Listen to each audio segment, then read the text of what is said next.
Hello students, very good morning. It's Gurpal Singh, your economics teacher. So students, this is the second part of chapter problem of deficient demand and excess demand. In the first part of this chapter, we have discussed about voluntary employment, voluntary unemployment, structural unemployment, okay, frictional unemployment, as well as about what deficient demand. हम लोगों ने किसके बारे में बात करी थी? Deficient demand के बारे में। If you have not watched the first part of this chapter, then first watch first part, then after that come to this part. This is the second part and last part of the chapter of the topic problems of deficient and excess demand. Is it clear? So as we have discussed, deficient demand क्या होता है? जहाँ पे aggregate demand is less than aggregate supply. Okay, where aggregate demand was less than aggregate supply, कि मांगने वाले 10 आ रहे हैं but producer was producing only 8 units, कि जितना प्रोड्यूसर को खरीदना है माल, ठीक है, सॉरी पर बायर को, that much can not be produced by producer. Producer उतना नहीं बना पा रहा था, तो वहाँ पे डिमांड क्या हो जा रही थी बेटा? शॉर्ट हो जा रही थी।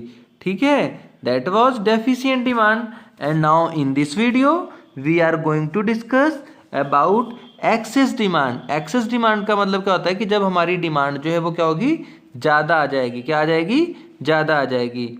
आ रहा है समझ में? So what do mean by excess demand? Excess demand means excess of AD, जहाँ पे हमारी एग्रीगेट डिमांड ज़्यादा आ गई। जहाँ पे क्या हुआ? एग्रीगेट डिमांड क्या हो गई बेटे? ज़्यादा आ गई। क्या हो गई? ज़्यादा। हाउ ज़्यादा? How more means where aggregate supply is less than aggregate demand. जैसे वहाँ पे अभी मैंने बताया था ना कि 10 मांग रहे थे, 8 प्रोड्यूस हो रहे थे। अब यहाँ पे क्या हो रहा है? प्रोड्यूस 8 हो रहे हैं, ठीक है, and produce are 10। 8, demand is 10। In that मैंने अभी क्या बताया था कि डिमांड 8 की आ रही थी, प्रोड्यूस कितने हो रहे थे? 10 हो रहे थे। ठीक है, you have to keep in mind कि your demand should be greater. अगर डिमांड ज़्यादा हो गई तो excess demand, if demand is lower, demand बेटे कम है तो क्या हो जाएगी? डेफिशिएंट डिमांड हो जाएगी। हमने ये भी पढ़ा था, डेफिशिएंट डिमांड को अगर हम ग्राफिकली रिप्रेजेंट करते हैं तो डिमांड डेफिसिट होने की वजह से एग्रीगेट डिमांड, जो आपकी ये वाली कर्व मैंने समझाया था कि एक फुल एम्प्लॉयमेंट पे होती है, एडी एट फुल एम्प्लॉयमेंट, एक वाई, और ये आपकी एडी एट प्लान्ड एम्प्लॉयमेंट है। ठीक है, तो इसके बीच में जो गैप आता था दैट वाज डेफिशिएंट डिमांड। अब यहाँ पे थोड़ा सा चेंज आएगा। ठीक है, दिस इज इनकम लाइन, ये कितने पे जाएगी सर? 45 डिग्री पे जाएगी। ठीक है, ये दो कर्व होंगी। अब aggregate demand at full employment is lower point of equilibrium, whereas AD planned will be more. ठीक है, कि जो प्लान कराया गया है एडी वो ज़्यादा है। तो अब यहाँ से डिमांड जो है राइज हो रही, देखिए आप, ये पी है, ये P1 है ना। सो यहाँ पे डिमांड में क्या हो रहा है? इंक्रीजमेंट हो रहा है। Okay, so this will be excess demand. ये क्या होगी? This is excess demand. क्या होगा बेटा? ये एक्सेस डिमांड हो जाएगा। आगे देखते हैं क्या कह रहा है। How it happens when it is more than what is required for the fuller utilisation of resources according to Keynes, aggregate is excess when it is more than AS. Aggregate demand तब excess में जाएगी बेटा, Keynes क्या कहता है? Keynes यही कहता है कि एग्रीगेट डिमांड जो है एक्सेस में कब जाएगी? जब वो किससे ज़्यादा होगी? एग्रीगेट सप्लाई से ज़्यादा होगी। किससे ज़्यादा होगी? एग्रीगेट सप्लाई से, corresponding to full employment in the economy. और इकोनॉमी में क्या होगा? With respect to full employment. ठीक है, you can say if there is situation of full employment, in that case if AD is more than AS, that will be excess demand। वो क्या होगा? excess demand होगा। ठीक है, so AD is greater than AS corresponding to full employment in the economy। okay, AD cross its full employment level। जो aggregate demand है जब वो अपना फुल एम्प्लॉयमेंट लेवल को क्रॉस कर गई, जैसे ये ग्राफ है आपका, ठीक है, माना ये गया था कि एग्रीगेट डिमांड आपकी फुल एम्प्लॉयमेंट पे इतना ही जा सकती है कि ज़्यादा से ज़्यादा एम्प्लॉयमेंट इक्विलिब्रियम आ गया, इनकम एएस के बराबर आ जाएगी आपकी, ठीक है। बट एडी जो फुल एम्प्लॉयमेंट पे वो इतनी ही आएगी। बट एक ऐसी सिचुएशन आई कि लोगों को बहुत ज़्यादा नीड बढ़ गई, प्रोडक्ट ज़्यादा जो है आपका मार्केट में ज़्यादा हाईलाइट हो गया, ज़्यादा पॉपुलर हो गया, तो जो आपका एडी फुल था उससे भी ज़्यादा डिमांड प्लांट वाली आ गई, तो इसमें जो गैप क्रिएट होगा ये आपका aggregate demand at excess demand हो जाएगा। So how we can measure it, हम लोग मेज़र कैसे कर सकते हैं? आपको क्या करना है, ऑलरेडी मैंने अभी डायग्राम बना के दिखाया है। First of all you have to draw X axis and write income y for income and denoted by y, it is income as well as you can say GDP, okay। and after that draw y axis and you have to write y here। ये सारी चीज़ें छोटी छोटी बहुत ज़रूरी हैं, आपको ध्यान में रखना है। then you have to write aggregate demand on y axis, income will be on x axis। अब सबसे पहले आप क्या करेंगे, you will draw income line like y is equals to as and the curve will be at 45 degree angle. कितने degree angle पे होनी चाहिए, 45 डिग्री पे। And centre will be denoted by o as origin. अभी मैं बोला था कि जो फुल एम्प्लॉयमेंट होगा तो उस पर जो इक्विलिब्रियम आएगा, ये पॉइंट ऑफ इक्विलिब्रियम आ रहा है नहीं आ रहा है, यहाँ पे इक्विलिब्रियम मीन्स क्या होता है, जहाँ पे ए डी ए एस के इक्वल हो जाए। तो फुल एम्प्लॉयमेंट में तो यहाँ पे इक्वल हो गए, आप इसको दिखा देंगे AD at full employment. But उसके बाद में एडी जो है प्लांट वाला है वो क्या हो गया, और ज़्यादा हो गया। तो यहाँ पे क्या हुआ, जो पॉइंट ऑफ इक्विलिब्रियम यहाँ आ रहा था, here next point of equilibrium is more then this, इससे क्या है ये ज़्यादा है, ठीक है। सो यहाँ पे जो ये आएगा ये प्लांट एग्रीगेट डिमांड का इक्विलिब्रियम आएगा, but we need this aggregate is equal to S. So यहाँ से लेकर के यहाँ तक का जो ये गैप आ रहा है, ठीक है, यहाँ से लेकर के यहाँ तक का जो क्या आ रहा है, ये जो गैप आ रहा है बिटवीन ई एंड एफ, जो किसके किसके बीच का है, ई और एफ के बीच का है, यही क्या है sir, this is access demand. कैसे है, देखिए यहाँ पे जो चीज़ ऊपर है वो ज़्यादा होगी, क्यों ज़्यादा होगी, ये 10 है तो ये कितना होगा 12 होगा। तो 12 है जब, तो इनकम आपकी कितनी है 10, एग्रीगेट डिमांड कितनी है 12 है। सो 12 क्या हो गया आपका, that is far more than AD, AD से काफ़ी ज़्यादा है ना। सो दिस वे आप डायग्राम बनाएंगे, और याद रखिएगा बिना डायग्राम के आपका क्वेश्चन चलने वाला नहीं है। Is it clear? Now what are the causes of aggregate demand, what are the causes of aggregate demand, aggregate demand के कॉजेज क्या क्या हैं, एग्रीगेट डिमांड के कारण क्या क्या हैं, किस वजह से एग्रीगेट डिमांड एक्सेस हो जाती है। So there are several causes, बहुत सारे रीजन है जिसकी वजह से एग्रीगेट डिमांड जो है ऑलवेज बढ़ जाती है, but almost all these are बेटे अपोजिट टू डेफिशिएंट डिमांड। जिन बेटा फैक्टर्स की वजह से, जो भी फैक्टर्स हैं जिनकी वजह से एडी कम हो जाती है ना, जस्ट उसके अपोजिट उन्हीं से ही जा करके एडी क्या हो जाएगी, वो बढ़ भी जाएगी, ठीक है। तो मेनली दो कंपोनेंट्स हैं इन closed economy. First one is private consumption expenditure, मतलब जो घरेलू प्रोडक्ट का यूज़ है ना, अगर बेटा वो क्या हो गया, इंक्रीज हो गया। तो अभी just like you can say कि on Diwali most of the households purchase a lot of things, right. In that case demand for every product during Deepavali rises, ठीक है, दीपावली पे क्या हो जाती है, राइजेस हो जाती है ना। सो विच में occur owing to increase in propensity to consume, किसकी वजह से, कि जो लोग हैं उन्होंने मोस्टली ज़्यादातर खर्च करना शुरू कर दिया, और या फिर उन्होंने क्या अपनी हैबिट को जो सेव करने की थी उससे हटा करके एक्सपेंडिचर में ज़्यादा ध्यान दिया। तो in countries like India propensity to consume has tended to rise owing to high degree of demonstration effect, ठीक है। The poor try to spend more to live like the rich, ठीक है। जैसे इंडिया में कल्चर थोड़ा सा opposite है कि जो गरीब आदमी है वो ज़्यादा से ज़्यादा खर्च करता है कि मैं अमीर की तरह रह पाऊँ, ठीक है। Is it clear? Second point is increase in investment expenditure. अगर इन्वेस्टमेंट एक्सपेंडिचर बढ़ गया, इन्वेस्टमेंट एक्सपेंडिचर का मतलब क्या है कि जैसे मान लीजिए यहाँ पे ये फैक्ट्री है, अब यहाँ पे एक ये प्रोपराइटर है, अब इसके पास जितना प्रॉफिट आ रहा है वो सारा इसमें लगाता चला जा रहा है, तो जब इसमें लगाएगा तो इसमें लगा करके पैसे थोड़ी दीवार में लगाएगा, he have to purchase input, उसको इनपुट खरीदना पड़ेगा। तो सेकंड है increase in investment expenditure which may occur owing to bullish expectation, अगर बिजनेस की मार्केट कंडीशन अच्छी है तो वो और ज़्यादा से ज़्यादा इन्वेस्ट करेगा जिससे उसको ज़्यादा से ज़्यादा प्रॉफिट होगा। ठीक है, business expectation are bullish when are producer expect high return from their investment. ठीक है, बुलिश खराब कब होती हैं कि जब उसी कंपनी के जो एम्प्लॉयज़ होते हैं वो क्या करते हैं, ज़्यादा एक्सेप्ट करते हैं कि हमें ज़्यादा प्रोडक्शन मिले। ठीक है, so business expectation are bearish when the producer do not effect their figures into their investment. ठीक है, जब तक हमारा जो पैसा है इन्वेस्ट किया हुआ है वो रिटर्न नहीं कर देता अपने से 2 गुनी 3 गुनी आए, till that time we think about it that this money is destroyed, या इस मनी से हमें कोई बेनिफिट नहीं हुआ है। ये चीज़ क्लियर हो गई। In the open economy another factor will also come here, that is increase in government expenditure. बेटा अगर गवर्नमेंट अपना एक्सपेंडिचर बढ़ा देगी, गवर्नमेंट कैसे बढ़ा देगी, लाइक गवर्नमेंट कैसे एक्सपेंडिचर बढ़ा देगी, गवर्नमेंट का एक्सपेंडिचर कहाँ कहाँ पे होता है। देखिए नंबर 1 जो है ना, गवर्नमेंट रोड्स के ऊपर पैसा खर्च करती है।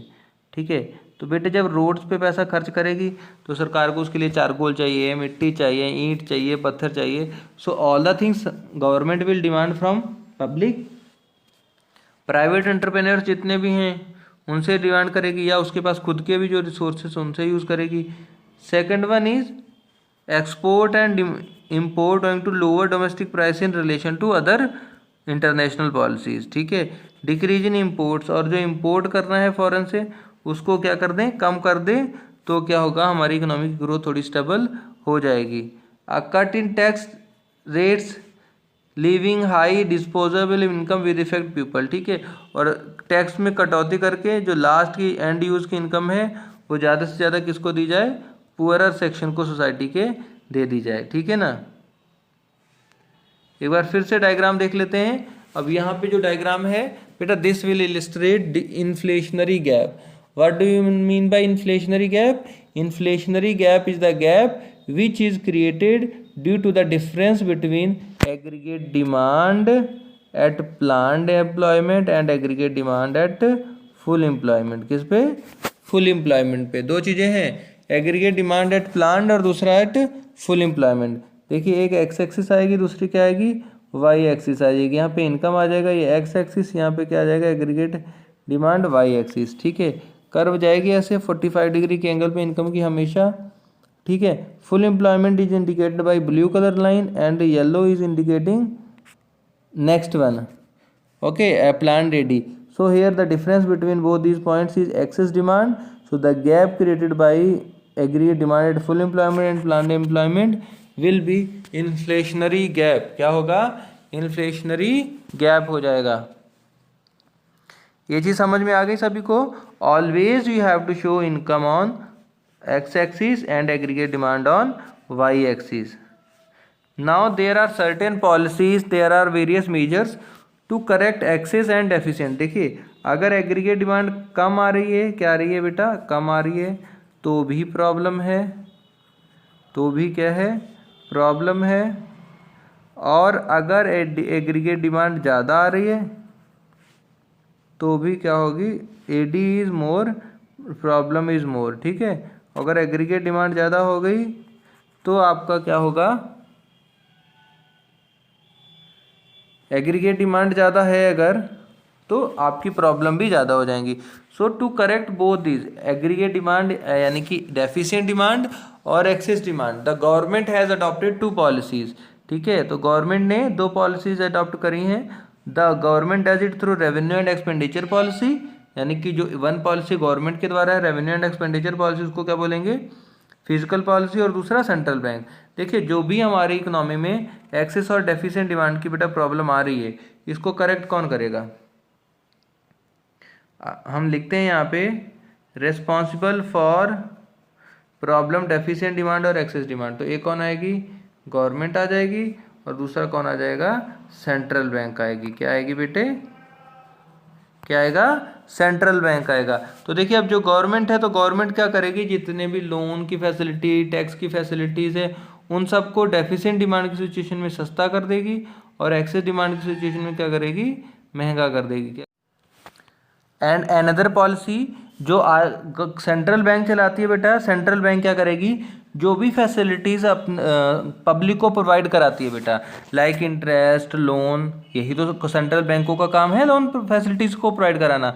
एग्रीगेट डिमांड में सब चीज़ें ईजिली बेटे प्रोवाइड कराने लग जाएगी, और डेफिशिएंट डिमांड में, और एक्सेस डिमांड जब होगी तब क्या करेगी, थोड़ी रिस्ट्रिक्शंस बढ़ा देगी। ठीक है, so see here you can read fiscal policy refers to revenue and expenditure policy of the government.